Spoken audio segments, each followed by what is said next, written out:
বন্ধুরা, কালকে royal Challengers ব্যাঙ্গালোরের বিজয় রথ কিন্তু দিল্লি ক্যাপিটালস থামিয়ে দিল। মানে 5টা ম্যাচ পরপর জয়ী হয়েছিল রয়্যাল চ্যালেঞ্জার্স ব্যাঙ্গালোর, এবং কালকে জেমিমা রড্রিক্সের টিম সে কিন্তু তাদের বিজয় রথ থামিয়ে দিল 6 নম্বর ম্যাচে এসে। এবং আরেকটা কথা, যে দিল্লি ক্যাপিটালস যেভাবে ম্যাচ শুরু করেছিল 2026-এ, কিন্তু পরপর ম্যাচ হারছিল, এবং কালকে রয়্যাল চ্যালেঞ্জার্স ব্যাঙ্গালোরকে হারিয়ে বুঝিয়ে দিল যে আমরা তৈরি, এবং রয়্যাল চ্যালেঞ্জার্স ব্যাঙ্গালোরের বিজয় রথ কিন্তু থামিয়ে দিল। এবং দিল্লি ক্যাপিটালস দ্বিতীয় নম্বরে পয়েন্ট টেবিলে কিন্তু উঠে এলো। মোট WPL-এর 6টা টিম, এখন রয়্যাল চ্যালেঞ্জার্স ব্যাঙ্গালোর 6টায় 5টা, দিল্লি ক্যাপিটালস 6টায় 3টে, মানে কালকে ম্যাচ হওয়ার পর। গুজরাট জায়ান্টস 6টায় 3টে, মুম্বাই ইন্ডিয়ান্স 6টায় 2টো, মুম্বাই ইন্ডিয়ান্স কিন্তু পিছিয়ে গেছে, এবং ইউপি ওয়ারিয়ার্স 6টায় 2টো, মানে সবার কিন্তু 6টা করে ম্যাচ খেলা হয়ে গেছে। এবং 1 এবং 2 নম্বর মুম্বাই রয়্যাল চ্যালেঞ্জার্স ব্যাঙ্গালোর এবং দিল্লি ক্যাপিটালস। কালকে আরসিবি প্রথমে ব্যাটিং করে রান করেছিল 109 রান, মানে অল উইকেট হয়ে গিয়েছিল 20 ওভারে। দিল্লি ক্যাপিটালস 15 ওভার 4 বলে বাকি থাকতে কিন্তু 111 রান, মানে 109 রান করে দেয়। 111-এ 3টে উইকেট পড়েছিল দিল্লি ক্যাপিটালসের। এবং কালকের প্লেয়ার অফ দ্য ম্যাচ হয়েছে মারিজানি ক্যাপ। দিল্লি ক্যাপিটালসের 17 রানে 2টো উইকেট পেয়েছে 4 ওভার, এবং 19 রান নট আউট 15 বলে।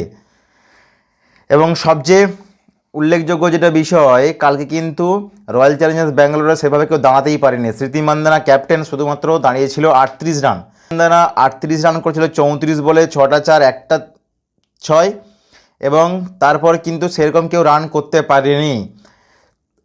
সবচেয়ে বেশি করেছিল স্মৃতি মান্দানা, তারপর হচ্ছে যে বেশি করেছিল রাধা যাদব, 18 রান করেছিল 17 বলে, এবং 109 রানে বান্ডিল হয়ে যায় তোমার রয়্যাল চ্যালেঞ্জার্স ব্যাঙ্গালোরের টিম। এবং প্রথম উইকেট পড়েছিল কিন্তু 36 রানে, তারপরে পরপর উইকেট পড়তে পড়তে রান এই জায়গাতে এসে দাঁড়ায়। এবং বোলিংয়ে ভালো পারফরমেন্স করেছিল, 3টে উইকেট পেয়েছিলেন নন্দিনী শর্মা, 2টো উইকেট পেয়েছিল চিনেলি হেনরি, 2টো উইকেট পেয়েছিল Marizanne Kapp. Player of the match হয়েছে। ব্যাটে বলে দুটোতেই কিন্তু ভালো অবদান রেখেছে। এবং নালাপুরাডি চারণী 1টা পেয়েছে, এবং মিন্নু মণি 2টো পেয়েছে। 3 ওভার বল করে 18 রান দিয়ে 2টো উইকেট, এবং মারিজানি ক্যাপ 4 ওভার বল করে 17 রান দিয়ে 2টো উইকেট, এবং নন্দিনী শর্মা 4 ওভার বল করে 26 রান দিয়ে 3টে উইকেট, 6.50 ইকোনমি রেট।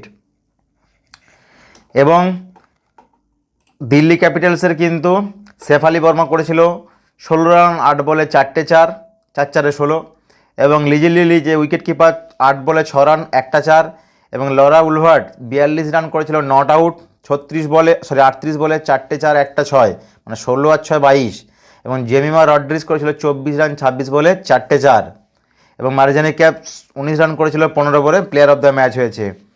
তো 111 রান করে দেয় 3 উইকেটে 15 ওভার 4 বলে, মানে 24 বল বাকি থাকতে দিল্লি ক্যাপিটালস জিতে যায়, এবং পয়েন্ট টেবিলে দ্বিতীয় নম্বরে উঠে এলো কিন্তু জেমিমা রড্রিক্সের টিম। তো দেখা যাক 2026 সালে কোন টিম বিজেতা হয়। যেভাবে খেলছে দিল্লি ক্যাপিটালস এবং রয়্যাল চ্যালেঞ্জার্স ব্যাঙ্গালোর, তো এই দুটো টিমের মধ্যেই আশা করা যায় WPL-এর ট্রফি কিন্তু উঠতে চলেছে এই দুটো টিমের মধ্যেই, আশা করা যায়।